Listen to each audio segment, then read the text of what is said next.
Au début du XIXe siècle, le roi Ferdinand VII bouleversa les lois et traditions et décida de transmettre la couronne à sa fille Isabelle.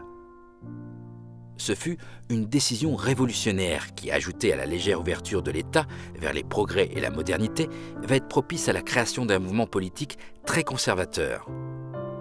Celui-ci exigea du roi que la couronne soit remise au frère du roi, Charles de Bourbon.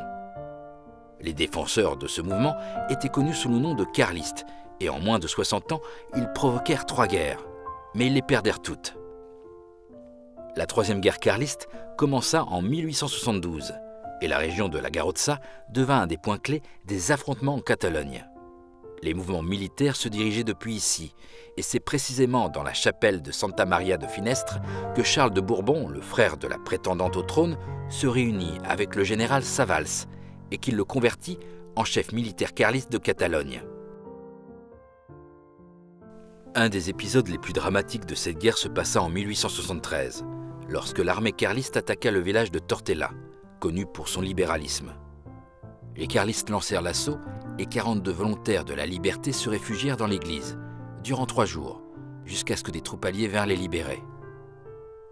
Juste avant de fuir, les carlistes brûlèrent les maisons des hauts responsables libéraux de la ville. 1 an après, les carlistes s'étaient approprié à peu près tout le territoire de la Garrotxa, et la ville de Lot était assiégée. C'est dans ce contexte que se développa la bataille de Tours, une des plus grandes victoires de la guerre. 2 jours plus tard, Olot cédait et capitulait. L'occupation de la ville de Lot dura 1 an. Une fois libérée, la première chose fut de construire des tours de défense sur le volcan Montsacopa pour prévenir d'éventuelles nouvelles attaques des carlistes. Pendant ce temps, les carlistes perdaient de plus en plus de terrain et étaient de plus en plus fragilisés. Le 26 mars 1875, dans l'auberge de la Corda, le général Savals accepta une trêve qui supposa la fin de la troisième guerre carliste dans la région.